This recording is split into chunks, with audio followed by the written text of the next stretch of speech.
저기 오늘 제목의 말씀은 부르신 곳에서 축복받는 삶이라고 되어 있는데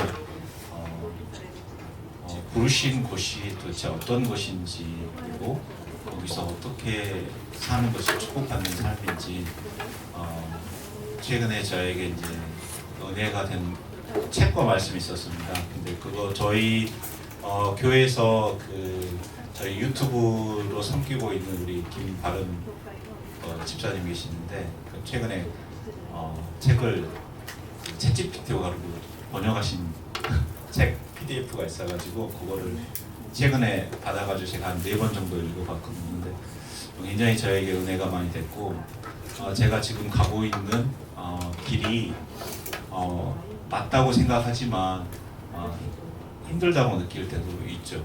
근데 이제 그 길이 맞는 길이다라는 것들을 그 책에서 딱 정리를 해주셔가지고 앤드류 목사님 책인데 아마 곧 번역이 되지 않을까 기대하고 있습니다. 우리 김바른 집사님 하면 좋겠다 싶은 네, 그렇습니다. 그건 제 발음인데, 그래서 그 책 안에 우리 크리스천들이 하나님께서 부르신 곳에 가게 되면 거기에는 고난의 학교라고 되어 있는데 그런 여러 가지 훈련받는 학교의 삶을 살면서 하나님 안에서 다듬어지고 또 하나님의 부르심을 발견하고 살아간다는 축복된 삶이다라는 책의 내용이, 그 책의 내용을 보면서 제가 지금 정확하게 가고 있다는 것들을 알게 돼가지고 너무 기뻤습니다. 이게 이제 사실 일본에 오는 과정 중에 제가 이제 은혜 받은 말씀이어서 이 말씀을 전해야 되겠다는 생각을 하게 돼서 준비를 하게 됐습니다. 저는 이제 우리가 예수님을 믿으면 새로운 피조물의 계시가 갖는 게 뭐냐면 나의 아버지는 누군가, 그리고 나는 누군가, 내가 가진 것이 무엇인가, 나는 무엇을 위해 부르심을 받았는가, 그리고 우리의 형님이신 그리고 우리 주님이신 예수 그리스도는 어떤 분이신지에 대한 내용이 바로 이제 새로운 피조물의 계시에 대한 내용인데, 그 내용을 깊이 우리가 묵상하고 깨닫게 되면 내가 누구인지에 대해서 다시 한번 생각을 하게 됩니다. 그래서 저는 이제 신앙생활을 이제 그리스도에 대해서 하면서 저희 셀 리더이신 집사님들, 우리 박인철 집사님, 그리고 지금 개척하신 박정 집사님이 하신 것들 정말 잘 따라서 있어요. 이게 비밀인 것 같아요. 그분들이 하신 거 옆에서 잘 지켜보고 있다가 따라서 하고, 또 그분들이 이렇게 하라고 하면 순종해서 하고 하다 보니까 이 자리에 오게 된 것 같고요. 또 김진호 목사님, 최순애 목사님 설교 말씀을 정말 자주 듣는데 그 말씀을 들으면서 내가 뭘 따라할 수 있을지 라는 것들을 계속 생각을 하게 됐습니다. 그러면 제 이름이 박현일인데 이게 한자로 이렇게 되어 있습니다. 왜 이걸 했냐? 또 최순애 목사님께서 미국의 NCTC에서 설교 중에 본인의 한문 이름에 대해서 은혜 받은 얘기를 하시더라고요. 그럼 나도 한번 분석을 해봐야 되겠다라고 하다 보니까 되게 은혜가 많이 됐습니다. 제 이름은 박현일입니다. 제 이름이 왜 박현일이 됐는지에 대해 짧게 말씀을 드리면 저희 아버지는 자녀들의 이름을 다 외자로 지으셨습니다. 그래서 우리 누님 이름은 박현, 그리고 우리 둘째 형님 이름은 박일. 그러면 저는 박현일이 왜 박현일? 저는 원래 이름은 박이였습니다. 아마 제 동생이 태어났으면 이름이 뭘까요? 네, 맞습니다. 당연히 하나님의 은혜로 박사함으로 있었습니다. 그래서 저는 초등학교 들어가기 전까지 이름이 박이였습니다. 그래서 어디 가서 얘기하기 참 부끄러운 이름인데 박이, 두 이를 썼는데 저희 아버님이 이제 동사무소에 갔다가 국민학교 입학할 때 이제 아버지 친구분한테 제 입학 관련된 얘기를 하다가 아버지 친구분이 아버지를 엄청 혼내셨대요. 이렇게 성의 없이 이름을 지으려고. 그래가지고 아버지 친구분이 그 자리에서 형님 이름과 우리 형님 이름 합쳐가지고 박현일로 바꾸고, 옛날에는 이렇게 바꿀 수가 있었나 봐요. 지금 어렵지만. 그래서 제 이름이 초등학교 들어가면서 박현일이 됐습니다. 그래서 그런 배경으로 이 박현일이 됐는데, 한자를 보면 이제 현자가 어질현인데 세 개의 한자로 구성되어 있는데 위쪽이 신하신의 오른쪽 구, 아래는 재물패예요. 그리고 한일점 첫째 일이죠. 첫 번째라는 거죠. 그래서 말씀 보는데 은혜가 되게 많이 됐습니다. 저는 우리가 예수 그리스도의 신하잖아요. 이제 자녀이고 또 예수 그리스도의 동생이기도 하지만 우리가 신하이기도 하죠. 종이기도 하죠. 그래서 신하신 오른쪽은 뭐냐면 가장 아끼는 오른팔 같은 사람을 오른쪽에 둡니다. 그래서 오른쪽 그리고 아래는 재물패예요. 그래서 저는 이제 원래 연구를 좋아하는 그런 사람인데 지금은 복음 사업가의 꿈을 가지고 지금 사업을 시작했는데 재물패, 그러니까 재물로 하나님의 가장 측근에서 섬기는 종이에요. 저는 그렇게 해석을 했습니다. 재물로서 하나님 오른쪽에서 하나님을 섬기는 종인데 첫째 일은 뭐냐면 이 땅에서 가장 잘하는 가장 재물로서 잘 섬기는 첫 번째 신하가 되겠다라는 뜻으로 저는 분석을 해석을 했습니다. 은혜가 많이 되더라고요. 실제 어떻게 될지는 우리가 알 수는 없지만 자기 자신에 대해서 어떻게 정의하느냐가 중요하다고 보는데 저는 최순애 목사님 한자 해석을 하면서 바로 그날 저녁에 제 이름으로 분석을 이렇게 하게 됐습니다. 근데 제 이름이 아버지 지금 돌아가셨겠지만 아버지 친구미 저 얼굴도 모르는 그분이 박현일로 이렇게 지어놓으셨습니다. 근데 우리가 알지 못하는 그러한 그 과정을 통해서 이름이 나왔지만 하나님께서는 우리 각 사람의 이름 하나까지도 계획을 가지고 세우셨다고 저는 믿습니다. 그래서 우리가 살아가는 과정이 이해 안 되는 것들이 혹 있을 수 있지만 그 안에 하나님의 그 계획이 있다는 것들을 놓치지 않으시면 참 좋을 것 같습니다. 그래서 저는 제 이름을 볼 때마다 은혜가 많이 돼요. 그래서 저는 이러한 삶을 살아야겠다. 만약에 박두칠 됐으면 어떻게 될 뻔했어요? 일곱 번째도 좋긴 하죠. 그렇잖아요. 박두만이면 만 번째도 좋긴 한데 박현일이 좋잖아요. 그래서 박현만보다는 박현일이 좋겠다라고 생각하고 각자 여러분의 이름도 이렇게 한번 은혜롭게 한번 이렇게 살펴보시면 되게 좋을 것 같습니다. 그리고 사모님이나 이렇게 목사님들의 말씀들을 깊이 묵상하시고 자기 것으로 이렇게 람반하고 해석이 될 수 있는 그런 묵상하는 것도 참 은혜가 많이 됩니다. 이게 이제 본론으로 들어가서 주님께서 부르신 곳에 주시는 축복. 저는 이 메시지가 너무 은혜가 많이 됐습니다. 같이 한번 어떻게 읽어볼까요? 이게 한글로 읽어요. 일본어로 읽어보겠습니다. 시작.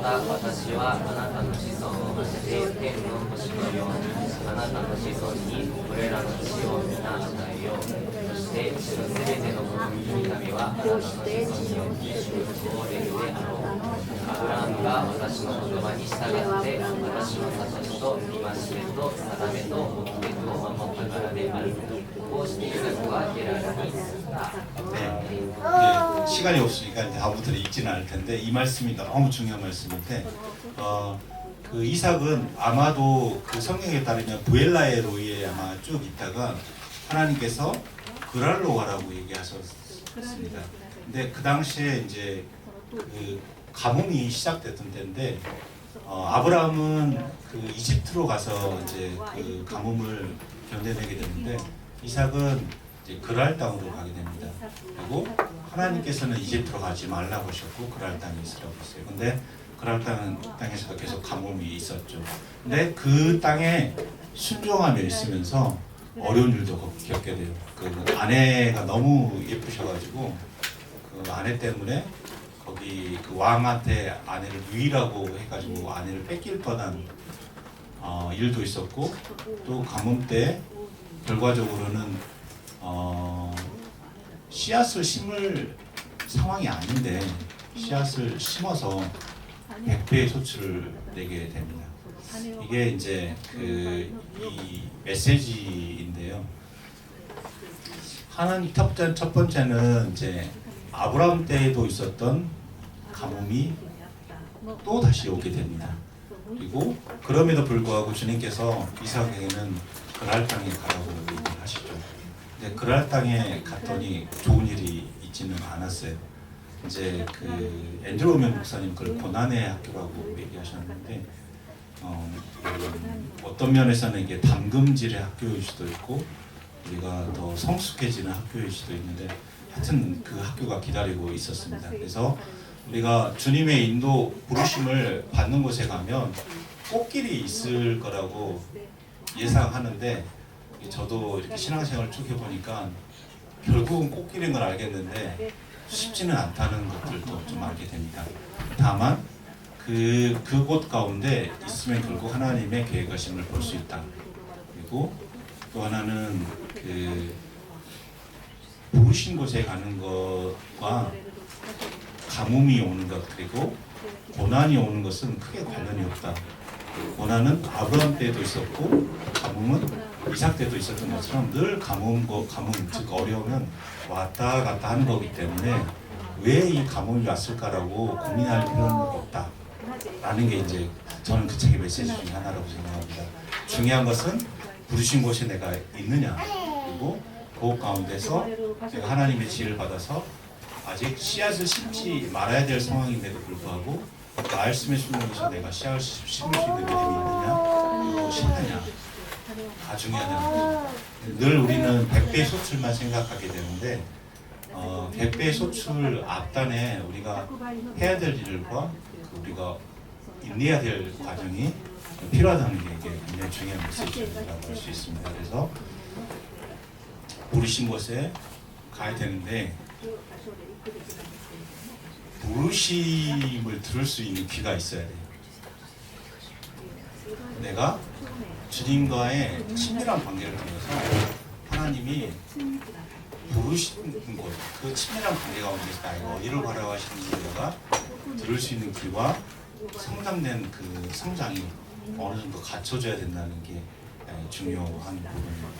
그리고 그 귀를 들었을 때는 꼭 순종하셔가지고 가는 은혜가 있어야 되고 또 간 곳에서는 고난의 학교라고 표현됐지만 성장의 학교, 훈련의 학교 가운데서 그 과정을 통과할 수 있는 인내가 필요합니다. 그래서 그 인내를 거치고 났을 때 하나님께서 계획하신 100배 소출을 반드시 경험할 수가 있다는 게 책의 메시지 중에 하나인데 아마 번역이 곧 되지 않을까라고 생각을 하고 있습니다. 저는 이제 개인적인 간증을 이제 짧게 좀 드리겠습니다. 뒤에 다음 보시죠. 그래서 이삭이 그 땅에서 그 땅은 그랄 땅이고 그 땅은 가뭄의 때예요. 그때는 씨를 심으면 안 돼요. 근데 이삭은 하나님 주신 지혜를 가지고 씨를 심었어요. 그리고 그의 100배를 얻었습니다. 보통은 그때는 씨앗을 심지 말고 그 씨앗을 통해서 연명해야 되는 먹고 살아야 되는 때인데 그 땅에 심어가지고 100배 소출을 얻게 됩니다. 이게 참 지혜인 것 같아요. 우리가 헌금해야 될 때 그리고 봉사해야 될 때 섬겨야 될 때가 아니라고 생각할 수 있지만 우리가 믿음 안에서 그때가 바로 농사해야 되고 씨를 심어야 되고 섬겨야 될 때일 수 있습니다. 그 섬김을 통해서 우리가 결국은 하나님께서 예배에서 100배 소출을 얻게 되는 것이죠. 주님께서 부르신 곳 이제 말씀드린 저는 간증을 좀 짤막하게 좀 하고 싶습니다. 저는 2004년도에 이제 그 건설사에 이제 들어가게 됐습니다. 그래서 총각이다 보니까 저는 이제 특별히 여행이라든가 골프라든가 좋아하지 않기 때문에 돈이 통장에 따박따박 잘 쌓이더라고요. 그래서 그리고 있는데 그때 이제 할머니께서 돌아가신 할머니께서 갑자기 아프시게 됐어요. 그래서 저는 할머니하고 친분이 전혀 없습니다. 할머니께 용도 받은 적도 없고 때문에 그렇게 좋아하진 않는데 제 아버님이 큰 아들이셔가지고 할머니를 아프실 때 돌봐야 되는 책임이 이제 첫 번째로 왔는데 그때 이제 저희 어머니께서 또 많이 아프셔가지고 아버지가 돌보시기가 어렵다라고 얘기했더니 아니나 다를게 이제 밑에 동생이 세 분 있는데 세 분 다 어렵다고 얘기하시더라고요. 그래서 이제 할머니를 이제 돌봐야 되는 사람이 없었죠. 그래서 하다 보니까 이제 총각인 이제 우리 집안의 막내 아들인 제가 또 어떻게 이렇게 돌보게 됐어요. 돌보게 돼서 한 2년 가까이 이제 할머니를 돌봤는데 일주일에 한 번 혹은 두 번 한 40분 정도 운전해서 가면 이제 있는 그 노인병원에 거기 모셨고 치료비가 대략 한 200만 원 플러스 마이너스 정도가 이제 2년 정도 나가게 됐습니다. 그때 제가 월급이 300만 원이 약간 안 됐어요. 보너스 빼고 그렇게 되면은 이제 병원비 내고 나면 이제 거의 이제 다 월급이 많이 들어가게 되죠. 그리고 월급이 꼭 매주 가게 되는. 그래도 2년 정도 이렇게 쭉 하게 됐는데 결국 할머니께서 퇴원하시고 고향으로 내려가시고 한 8개월 정도 있다가 소천을 하게 되셨습니다. 그래서 이제 그 월급이 아주 자동적으로 잘 빠져나가더라고요. 그래서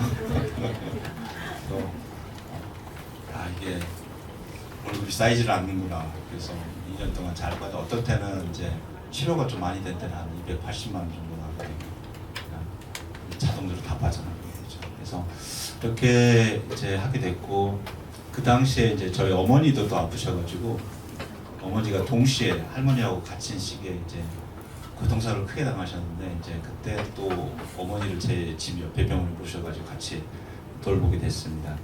또 남은 돈은 또 그쪽으로 들어가죠. 그래서 어머니는 한 5개월 정도 모셨는데 그리고 또 지나놓고 보니까 이제 그 다음에 저희 아버님이 이제 2012년도에 이제 아프시게 됐어요.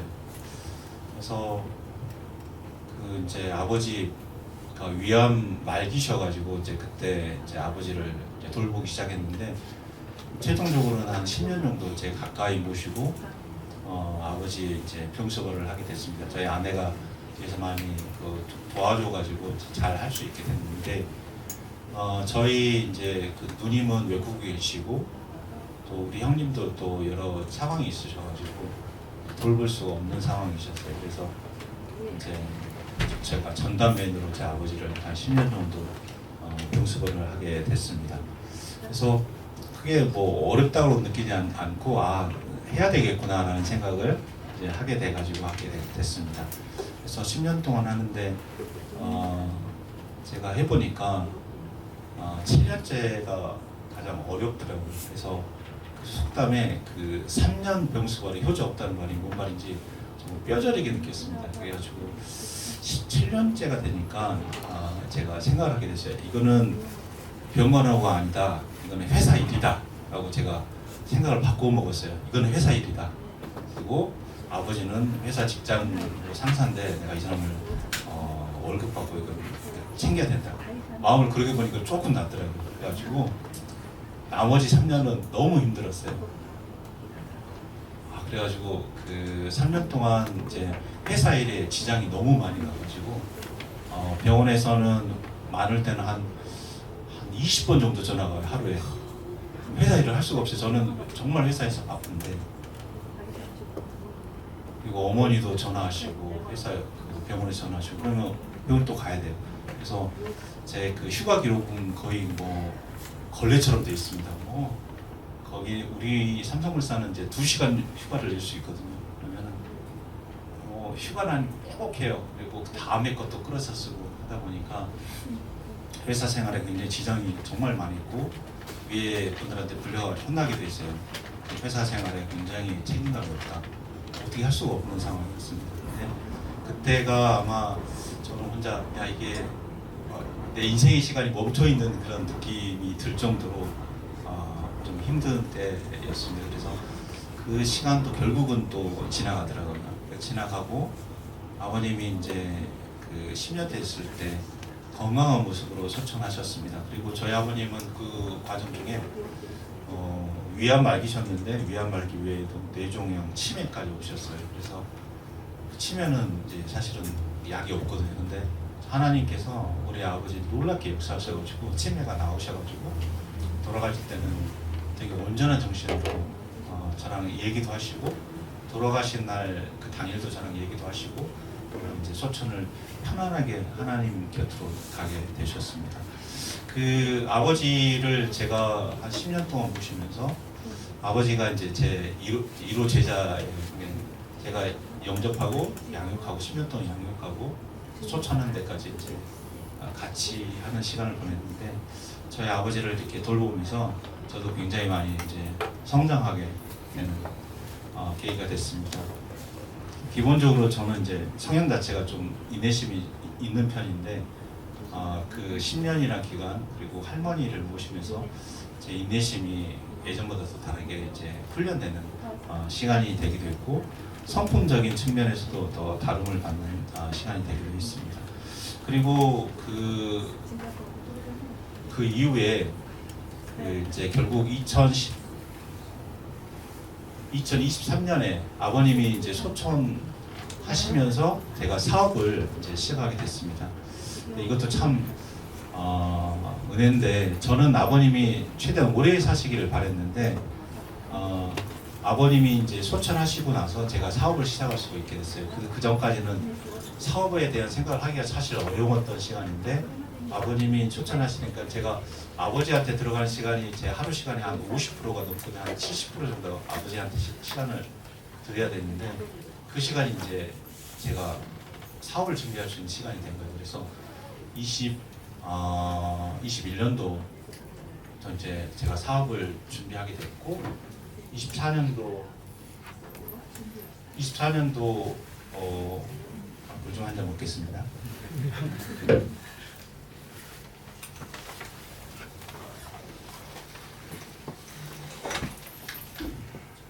23년도 2월에 이제 사업을 시작하게 됐습니다. 사업도 이제 하나님께서 사업을 하라고 하셔가지고 제 이름이 박현일이잖아요. 사업을 해야 됩니다. 그래서 제 비전은 첫째가는 재물로 섬기는 종이 되고 싶은데 사업을 시작했는데 하나님께서 사업을 하라고 해서 사업을 했잖아요. 어려움이 정말 많더라고요. 말도 못하는 일들이 시작할 때부터 많았습니다. 저는 이제 지혜가 있어가지고 그 사업 시작하기 6개월 전부터 기도했어요. 하나님 시작은 좀 부드럽게 시작했으면 좋겠습니다.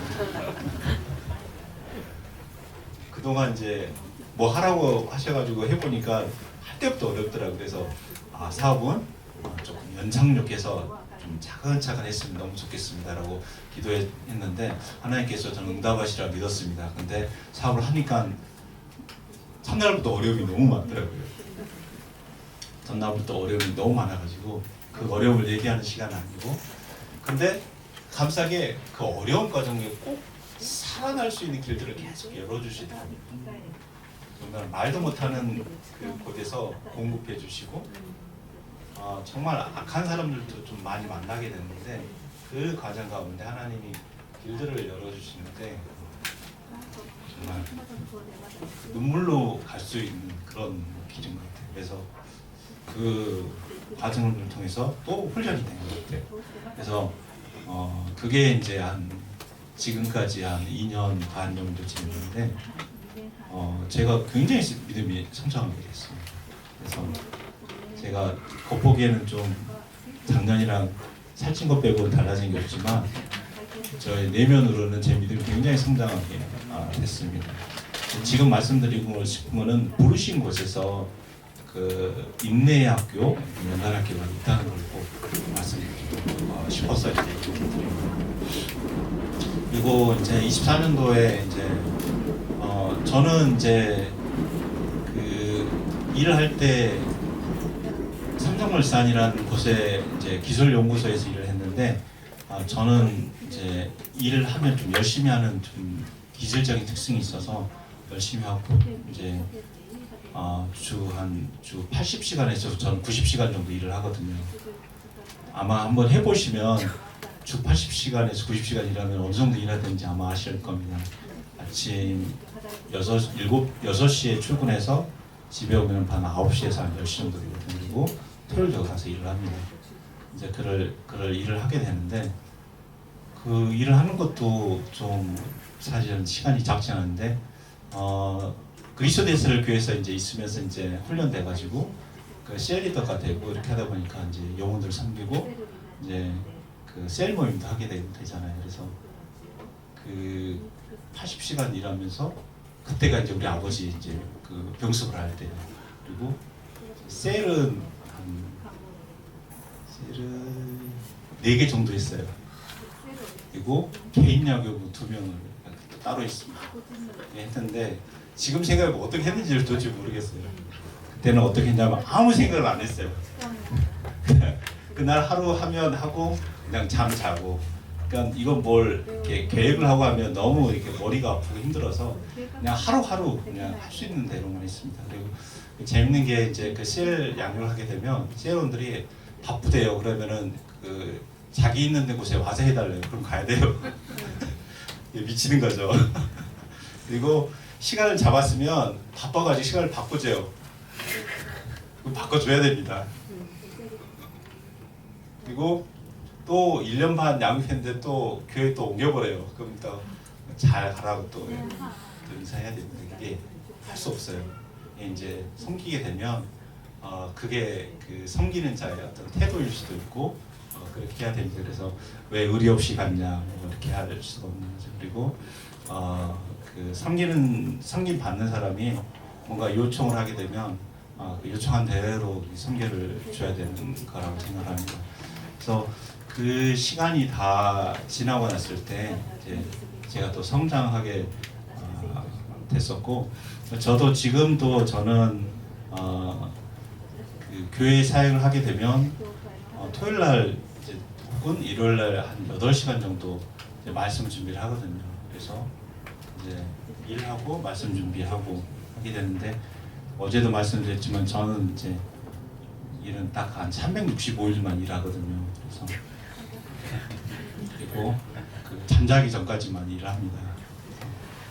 그래서 저희 아내 집사가 가끔씩 이제 마사지도 해주고 이렇게 하면 되게 피로도 회복이 많이 되고 도움이 되는데, 저는 이제 잠잘 때 눈 감을 때가 제일 행복해요.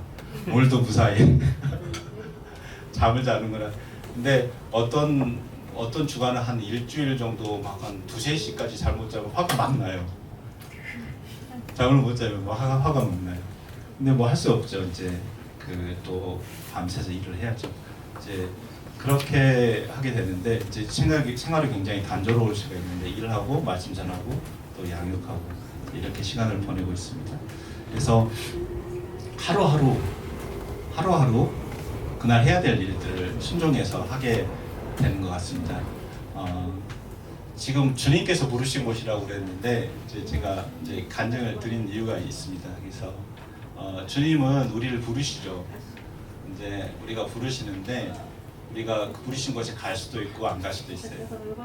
주님이 부르시는데, 그리고 어떨 때는 정말 부르신 곳이 좋지만 우리의 믿음이 부족할 때 하나님의 은혜로 우리를 택하셔가지고 그곳에 앉혀주시기도 합니다. 그래서 부르신 곳에 우리가 갈 건지 말 건지 우리가 늘 이제 생각하게 되는데, 저는 첫 번째 저희 우리 할머니가 이제 병원에 입원하게 됐을 때 이제 병원비가 다 부담스럽잖아요. 그래서 다들 친척들이 다 회피하게 됐죠. 당연히 사정이 있을 수 있겠죠. 그래서 저는 몸으로 그냥 했어요. 그랬더니 2년이나 할 줄은 몰랐습니다. 그래서 한 4천 정도 쓴 것 같아요. 그때 4천 좀 넘게 쓴 것 같은데, 저는 하나님의 은혜로 그 부르신 곳에 가서 할머니를 이렇게 섬기게 됐었던 것 같아요. 그래서 부르신 곳은 무슨 물리적인 공간을 얘기하는 게 아니라 하나님께서 나에게 하기를 원하셔서 한번 해볼래? 라고 물어봤을 때 그 일을 하게 되면 그곳이 부르신 곳이 되는 거예요. 이거는 돈 받고 갈려드려야 되는 농담이고, 물리적인 공간은 어디 뭐 아프리카에 가는 게 아니라 하나님께서 나에게 지금 하기를 원하는, 성경에 다 있어요. 이웃을 사랑하고 부모를 공경하고 다 있는데, 그거를 내가 실제적으로 순종해서 하게 되면 그곳이 부르신 곳입니다. 그 부르신 곳에서 열심히 순종하면 하나님이 다른 곳으로 불러주세요. 그렇게 해서 옮겨 다니는 게 신앙의 여정이고, 작은 것에 순종할 때 큰 것을 맡기는 것이 이 곳에서 부르심을 잘 순종하면 하나님이 다른 곳으로 보내주세요. 그게 큰 것을 맡기는 거예요. 이게 너무 중요하다고 생각을 합니다. 예, 저는 이제 그 퇴사하기 전에 정말 바빴거든요. 근데 교회에서 장로님께서 그 안내위원 좀 하라고, 시간 많이 안 걸리니까 안내 좀 하라고 해서 이번 한 달만 하라고 해가지고, 내가 정말 바쁩니다라고 얘기하기가 뭐 해가지고 알겠습니다. 이제 한 달에 그래가지고 4년을 했어요. 안 바꿔주세요. 이거 하면 금방 하니까 좀 하라고. 근데 속사정을 다 설명할 수도 없고, 잠도 못 자면서 일하고 또 아버지 병수 받아야 되는데, 그래가지고 그냥 꼭 참고 했어요. 근데 4년 지나고 나서 이제 못할 것 같으니까 놔주시더라고요. 그래서 부르신 것은 안내위원. 좀 더 잠을 못 자고 좀 나가야 되는데, 제가 유일하게 잠자는 시간이 토요일날 오전하고 주일 아침에 잠깐 더 자는 거가 제가 유일하게 잠자는 시간인데, 안내위원 하면 사실 1시간 전부터 일찍 가야 되잖아요. 부르신 곳에서 우리가 그 일을 섬기면 하나님께서 뭐예요? 작은 것에 충성하면 다른 것을 맡겨주십니다. 저는 자잘한 일은 못하고 큰 걸 잘할 수 있습니다 라고 얘기하면 하나님께서 큰 걸 안 맡겨주시죠. 왜? 작은 것에 검증이 안 돼 있습니까? 그래서 주님께서 부르신 곳은, 저는 아버지 병수발을 2012년도에 이제 본격적으로 시작하게 됐는데, 그 10년 동안 이제 병수발하고 이제 아버지 하셨는데, 그 아버님 그때 저희를 부르신 거예요. 현이라, 너 육신의 아버지를 섬길 수 있겠느냐 라고, 음성으로는 듣지 않지만 우리가 부르심을 받게 되는 거죠. 그때 제가 지금 상황이 어렵습니다. 그렇게 각자 부르심에 응할 수도 있고 부르심에 응하지 않을 수도 있습니다. 그거는 죄는 아니잖아요. 죄는 주님이 부르신 곳에 내가 갈 수도 있고 안 갈 수도 있는데, 그건 중요한 건 뭐냐면, 오후에도 말씀이 상이 있을 수도 있고 상이 없을 수 있다. 그런 차이. 구원의 은혜는 우리가 은혜로 값없이 받지만, 하나님의 부르심은 상이 있는데 그 상을 받을 거냐 말 거냐는 우리의 선택에 달려 있다는 겁니다. 그리고 작은 것에 부르심에 내가 잘 응해서 그 일을 충성되이 맡으면 하나님은 그 다음 부르심을 우리에게 주십니다. 근데 다음 부르심은 이전 부르심보다 상이 더 커요. 작은 다음 부르심은 상이 더 커요. 그 다음 부르심은 상이 더 큽니다. 작은 것에 충성하면 큰 것을 맡기는 원리하고 동일한 거죠. 그 작은 것은 뭐냐면 자녀를 잘 양육하는 것, 그리고 부모님을 잘 봉양하는 것, 그리고 회사에서 충성되게 일하는 것. 그리고 그 회사에 상사가 오면 예를 들면 뭐 주식이나 딴 일 하다가 회사가 상사가 지나가면 알트템 눌러가지고 하면 이런 건 안 됩니다. 사장님이나 위 상사가 오건 말고 우리가 맡은 일에 최선을 다하는 게, 그게 부르신 곳에서 그 부르심에 맞게 일하는 거죠. 그리고 교회에 예를 들면 허름한 분이 오시면은 신경 안 쓰고 있다가 멋지게 옷 입은 분 있으면 제가 잘 섬기겠습니다 하는 게 아니라, 교회에 가장 허름한 분이 왔을 때 어서 나가가지고 우선적으로 그분을 섬기고 그분의 필요를 채워주는 것이 바로 부르신 곳에서 우리가 부르심을 잘 응하는 거라고 생각합니다. 그래서 주님께서 부르신 곳은 지금 이삭이 얘기한 그랄 땅인데, 우리는 지금 그랄 땅에는 없지만 우리가 있는 처한 곳에서 주님의 부르심이 있다는 거죠. 그 부르심을 우리가 어떻게 응답하느냐가 되게 중요하다고 생각합니다. 그 부르심에 응답하기 위해서는 우리의 시간과 우리의 돈이 들어가는 거죠. 그리고 뭐예요? 인내 학교로 들어가는 길입니다. 근데 그 학교를 과정을 통과만 하면 우리가 좀 더 성장하고 더 높은 부르심을 받을 수 있는 데에 갈 수 있는 준비가 된다는 겁니다. 이게 하나님께 저희가 알려주신 영적인 원리.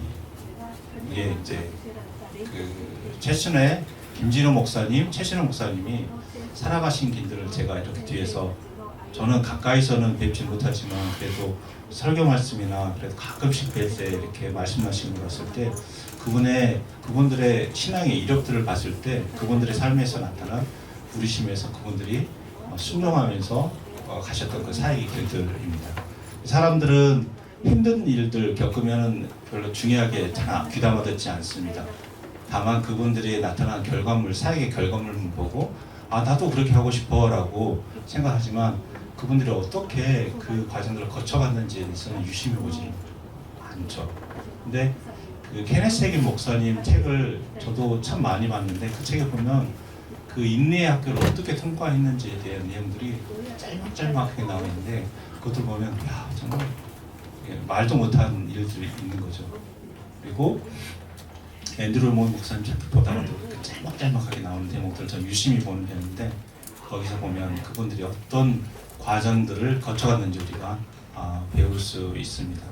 여기 우리 그 유미님 박한모 목사님 선교사님도 아마 그 과정들을 저는 거쳐갔다라고 말씀드릴 수 있을 것 같아요. 저는 보지는 못했지만 아마 그 과정 가운데서 그 순종하면서 그 길들을 이루어 가셨을 거라고 저는 생각합니다.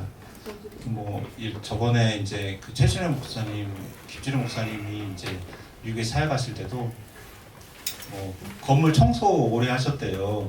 최신의 목사님 너무 이렇게 그 옷도 멋있게 입고 말씀하시면 그런 일 안 하실 것 같지만 젊으실 때 사역하시면서 건물 청소하시면서 화장실 청소하시고 이렇게 오래 하셨다고 합니다. 그 변기 막히면 뚫고 그리고 그 외에도 정말 여러 가지 힘든 과정들이 있으신데 너무 이렇게 덤덤하게 이렇게 말씀하시잖아요. 그래서 덤덤하게 말씀하시니까 별일 아닌 것처럼 우리가 들을 수 있는데 우리가 직접 겪으면 사실은 또 이게 전혀 달라지는 것처럼 우리가 그 부르신 곳에서 그분들이 거쳐가야 되는 거기는 이제 앤드루 목사님 책에서는 고난의 학교가 되어 있는데 훈련의 학교일 수도 있고 또 어떻게 보면은 이제 더 큰 영광으로 나아갈 수 있는 인내 학교가 될 수 있다라고 생각합니다. 그래서 오늘 주님께서 부르신 곳이란 말을 하면서 이렇게 어려움을 얘기하면 자꾸 좀 부정적이 될 수도 있긴 하지만 주님이 부르신 곳은 하나님의 그 상이 큰데 그 상을 받기 위해서 해야 될 최소한의 훈련의 과정이라고 생각한다면 좋지 않을까라고 생각합니다. 그래서 저는 지금 부모님을 섬겼던 게 너무 큰 축복이었고 그래서 여러분들도 부모님이 아프시면 그 형님들 있으니까 형님들 하겠지라고 생각하지 말고 내가 하겠습니다라고 하시는 은혜가 있으시길 정말 축원합니다. 그리고 주님께서 뭘 섬기기를 원하실 때 내가 왜 희생해야 되는지라고 생각하지 마시고 이거 제가 하겠습니다. 그리고 이거 제가 하겠습니다. 제가 섬기겠습니다. 하게 될 때 그 부르심에 우리 응답이 아주 성숙된 응답이고 바른 응답이 될 수 있다라고 생각합니다. 그때 주님께서 분명히 이제 시간이 되면 착하고 충성된 종아 너가 충성하였으니 다음 것을 내가 맡기겠다라고 이해하시리라 생각합니다. 네, 다음. 이 말씀 천국은 마치 밭이 감춘 보화와 같으니 사람이 이를 발견한 후에 숨겨두고 기뻐하며 돌아가서 자기의 소유를 팔아 그 밭을 이게 정확한 그 부르심에 대한 축복입니다. 우리는 하나님이 부르신 것이 희생이 아니라 감추인 보화를 발견한 것과 같다고 했습니다. 그래서 그 회에 선교사로 가시는 분들이 희생을 하러 간 게 아니라 밭에 감추인 보화를 발견했기 때문에 자기 모든 재물과 자기 모든 직업을 그만두고 그 선교지로 가는 것입니다. 이게 정확한 영적인 원리가 맞습니다. 그래서 저도 회사를 그만둘 때 주변에서 그만두지 말라고 엄청 반대했어요. 사업이 어렵다 라고 얘기하고 뭐 여러 가지 일들을 얘기했습니다. 어떤 분은 너는 드디어 지옥문을 열고 들어왔다라고 저한테 정말 덕담을 해주시더라고요. 제가 그분 이제 안 만납니다. 이제. 그게 아니죠. 밭에 감추인 보화를 발견했기 때문에 바꾼 거지 왜 우리가 희생한 거예요? 제가 회사를 그만둔 게 왜 희생한 게 아니죠. 하나님 말씀에 하나님께서 저에게 부르신 그 상이 큰 거를 내가 알고 우리 소유를 팔아가지고 그 사업을 시작하는 걸 뿐이죠. 여러분께서 우리가 부르심, 부모님을 섬기거나 아니면 이웃을 섬기거나 아니면 돈을 씹는 게 이게 희생하는 거나 그거 아니라 닫힌 감춘 보화가 있기 때문에 내가 내 가진 시간과 돈을 투입해가지고 그 밭을 사는 거라는 거죠. 부르신 곳은 눈물로 가는 곳이 아닙니다. 부르신 곳은 하나님께 은혜에 감사해서 내 것을 드리는 시간이 아니라 더 좋은 것을 얻기 위해서 우리의 이 땅에 사라져가는 가치 없는 것들을 통해서 더 좋은 것을 얻는 전환하는 시간인 거지 눈물로 가는 시간이 아니라는 거죠. 그래서 우리가 어떤 일을 하든지 간에 그 일을 통해서 받는 상급은 우리가 희생해서 받는 상급이 아니라는 겁니다. 그래서 하나님을 위해서 우리가 희생한다는 말은 말씀을 우리가 분석해 보면 맞는 표현이 아닌 거예요. 왜 그러냐면 우리가 받을 상급에 비하면 우리가 드린 노력과 시간과 돈과 눈물이 지극히 작다는 것이죠. 그리고 그 시기가 돼서 주님께서 부르셨을 때 지혜 있는 자라면 자기의 가진 것을 반드시 팔아가지고 그것을 사야 됩니다. 그걸 사는 자가 바로 지혜로운 자고 그 산 자가 바로 부르신 곳에 있는 자라는 거죠. 오늘 우리 나카이 교회 성도님들께서 개인적인 삶 가운데서 이런 가진 소유로 하나님의 축복을 사시는 귀한 일들이 있으시길 정말 기도합니다. 우리가 잠시 받는 환난에 경한 것이 지극히 크고 영원한 영광이 중한 것을 우리에게 이게 저한테 개인적인 은혜가 됐는데 우리가 이 땅에서 그 주님을 위해 사는 일이 그 어떤 일이든지 간에 그것은 지극히 받는 작은 환난에 경한 것이라고 했습니다. 이 경한 것의 헬라어 뜻은 정말 가볍다는 거예요. 그리고 지극히 크고 영원한 영광이 중한 것은 뭐냐면 우리가 받을 그 생명의 면류관이고 하나님 주신 상입니다. 하나님 주신 상은 지극히 크고 영원한 영광이 중한 것이라고 되는데 헬라어 뜻을 살펴보면 서로 간에 무게를 비교할 수 없을 정도의 차이가 있는 거라고 합니다. 그래서 그 부르심 곳에서 우리의 이삭이 받는 그 고난과 환난이 하나님께 주시는 그 영광이 중한 것과 비교했을 때 지극히 차이가 난다는 것을 우리가 알아야 되는 것입니다. 그래서 우리가 기도를 할 때 하나님 제가 이 일을 섬기면서 이렇게 힘든 일이 많습니다라고 기도하는 수는 있지만 우리가 정말 성숙하게 된다면 이 작은 환난을 통해서 하나님께서 저에게 예비하신 정말 큰 상을 인하여 주님 감사합니다라고 우리가 기도하는 것이 마땅한 우리의 자세라고 이연사 외치겠습니다. 저도 이렇게 얘기할 수 있을지 모르겠지만 근데 이게 맞으니까 이게 맞잖아요. 이게 맞으니까 이렇게 얘기를 정말 해야 될 것 같습니다.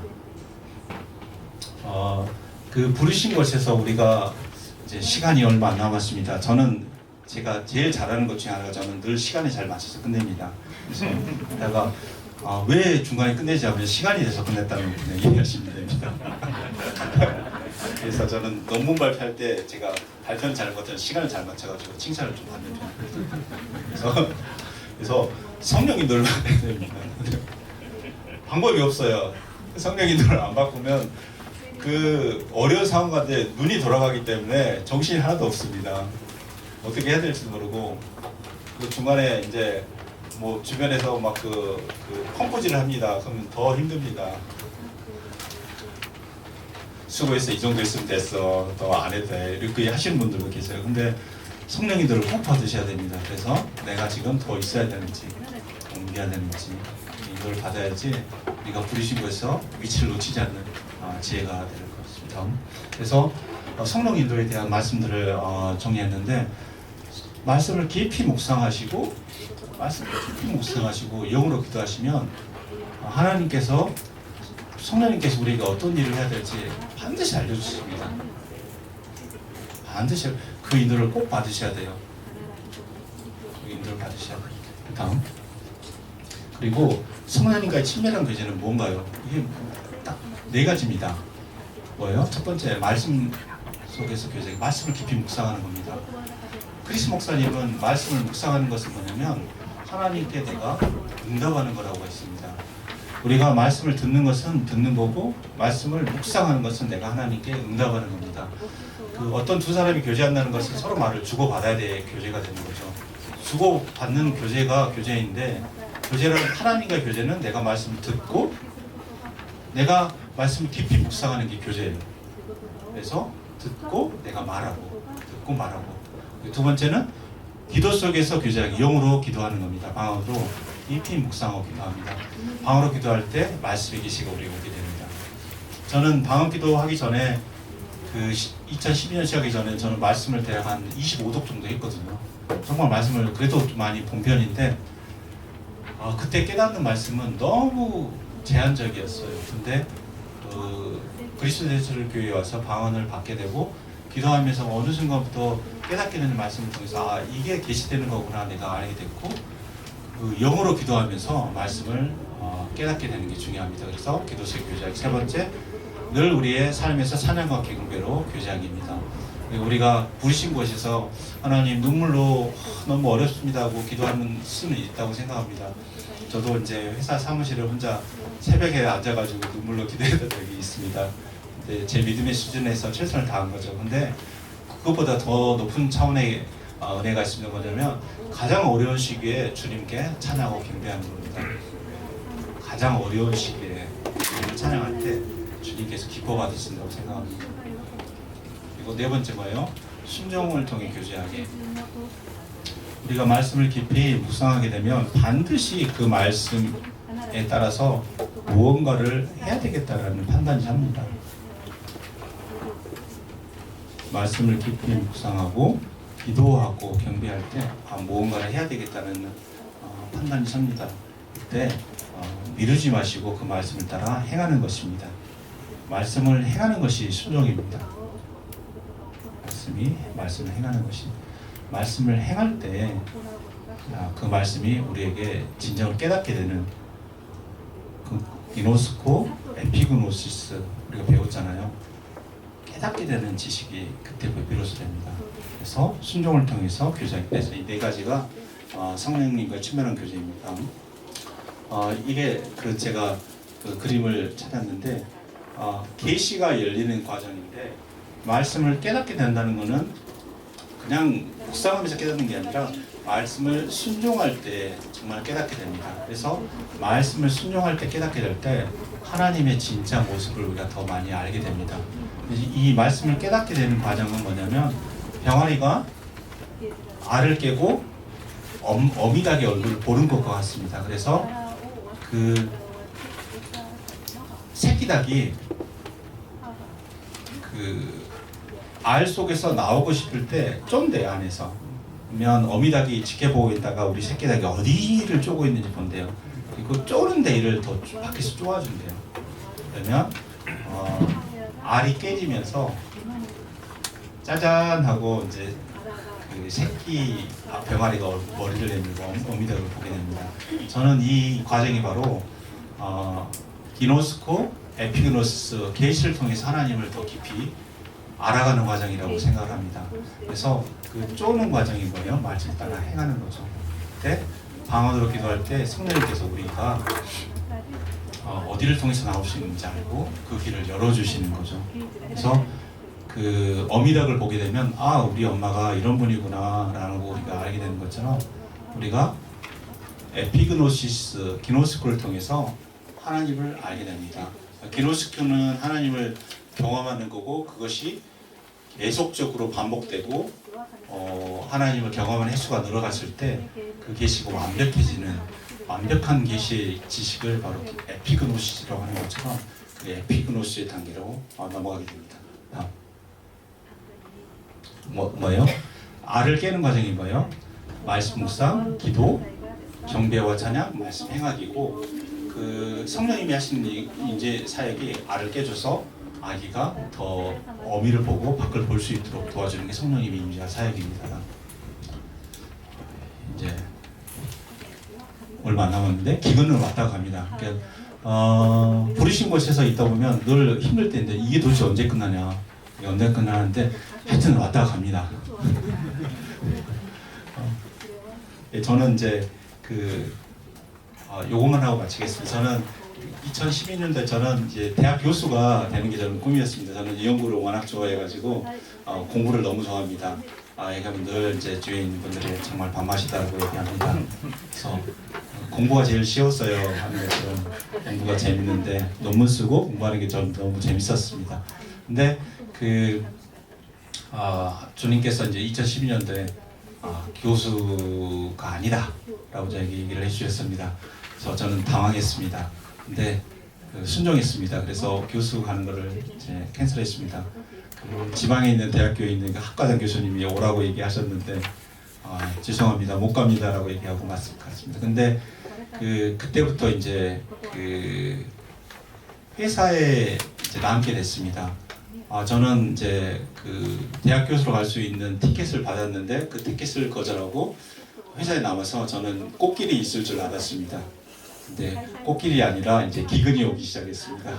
그래서 기근이 왔는데 이게 도대체 한 8년 정도 기근이 지나갔습니다. 그래서 도대체 이게 언제 끝나냐라고 해서 저는 오늘 영어로 기도했습니다. 성령님께서 얘기하셨습니다. 현일아, 기근이 거의 끝나가고 있다. 조금만 참아라. 라고 해서 저는 이제 6개월이면 그래도 지나가겠지라고 생각하면서 2080 치약을 하나 샀습니다. 그래서 그거 치약을 사면 점심 때만 쓰면 보통 한 5개월에서 6개월 정도 쓰면 치약을 하나 쓸 수 있습니다. 그래서 치약을 하나 사가지고 점심 때 조금씩 짜서 써서 6개월이 지났어요. 치약을 다 썼습니다. 그래서 또 기도했습니다. 주님께서 말씀하셨습니다. 현일아, 조금만 기다려라. 그래서 제가 2080 치약을 하나 더 샀습니다. 그래서 조금씩 싸서 6개월이 지났습니다. 또 기도했습니다. 현일아, 때가 가까웠다. 조금만 기다려라. 그래서 또 2080 치약을 샀습니다. 그래서 그 치약을 10개 정도 샀습니다. 10개 살 때도 주님이 말씀하셨습니다. 현일아, 때가 가까웠다. 조금만 기다려라. 이게 뭔가 잘못됐다. 이거는 뭔가 잘못됐어. 근데 이양 치약을 이제 10개 땄는데 여기서 이제 돌아갈 수가 없잖아요. 그래가지고 10개 짜고 났는데 주님께서 말씀합니다. 응답이 바뀌었습니다. 현일아, 때가 가까웠다가 아니라 현일아, 때가 됐다. 그래서 집에 가서 곰곰이 생각했습니다. 때가 가까워서 7년이면 때가 되면 도대체 몇 년일까? 저에게 지혜가 생겼습니다. 그래서 저는 생각했습니다. 이건 한 2년 될 것 같아요. 네, 하나님의 시간을 보는 시간이 우리가 다릅니다. 맞습니다. 누가 그랬습니다. 하나님은 1초가 1000년 같고 또 하나님은 1000억이 이론 같다고. 하나님은 규모가 다르시잖아요. 그래서 어떤 성도님이 기도하셨으면 하나님 저에게 이론만 주십시오. 그랬더니 하나님이 말씀하셨습니다. 1초만 기다려라.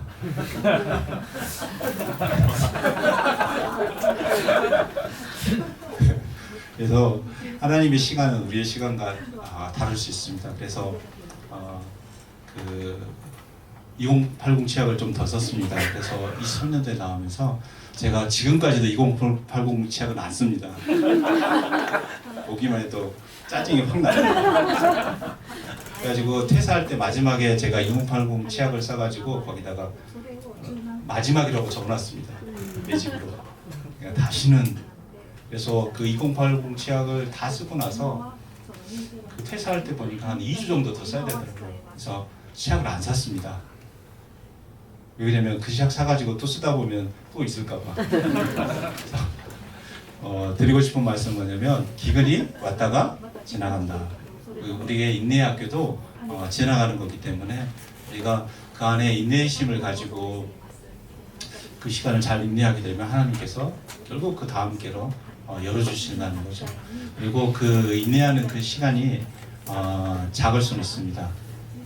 클 수는 있습니다. 우리가 느끼기에. 근데 고린도후서 4장 17절에서 뭐라고 그래요? 우리가 잠시 받는 환난이 경한 것이라고 얘기하고 있습니다.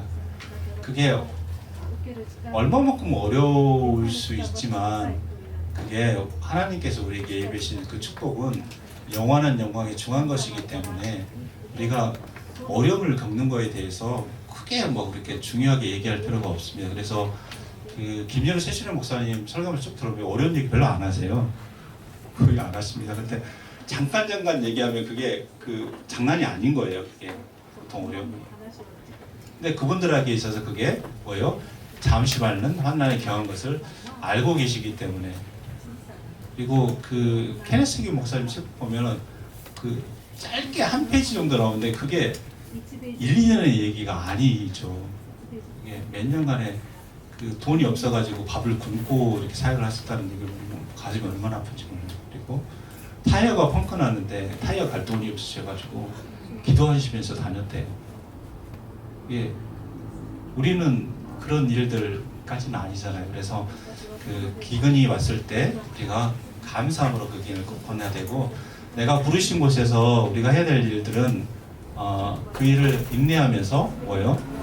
우리의 시간과 돈과 이것들을 그 심으면서 그 시간을 인내하면 어떻게 된다고요? 100배의 소출이 있다고 했는데 그 100배의 소출이 뭐예요? 지극히 크고 영원한 영광이 중한 것이라는 걸 우리가 반드시 알아야 됩니다. 그래서 생활이 어렵다고 심는 것을 멈추면 안 돼요. 그리고 현재 상황이 어려움이 지속된다고 해서 거기서 낙심하시면 안 됩니다. 그게 뭐예요? 잠시 받는 일이라고 얘기했습니다. 그리고 기근을 왔다가 지나가고 결국 하나님이 예비하신 축복이 예비되어 있는데 그 축복을 인내하지 못해가지고 놓치면 얼마나 안타까우겠습니까? 그래서 우리 아카이 교회 성도님들께서는 저보다 더 어려운 일들도 많이 겪은 분이 분명히 있으시리라 생각되는데 격려하고 싶은 거는 그 기근이 왔다가 지나간다는 걸 꼭 말씀드리고 싶고 주님께서는 여러분의 어려움을 다 알고 계시고 그 어려움에 피할 길들을 주신다는 거예요. 그래서 절대 어렵다고 해서 심는 일을 멈추지 마시고 그 심는 일을 놓치지 않으셨을 때 세상 사람들은 경제가 어려우니까 심는 걸 멈춰야지라고 얘기하지만 그 고난의 시기에 그 기근의 시기에 이삭은 심어가지고 100배의 소출을 얻었다고 합니다. 성령으로 기도하시면서 성령님께서 어디에 심을지를 알려 주시면 부르신 곳에서 그곳에서 씨앗을 심으면 100배의 소출이 있으리라 생각합니다. 그리고 그 100배의 소출 중에 한 1% 정도를 저에게 주시면 됩니다. 농담이고 뭐냐면은 그 100배의 소출이 있습니다. 그러면 100배의 소출에서 또 심을 수가 있는 거죠. 또 심을 수가 있습니다. 그러면 또 거기서 소출이 나오리라 생각합니다. 그런 과정을 통해서 여러분의 재정이 증가하게 될 거라 저는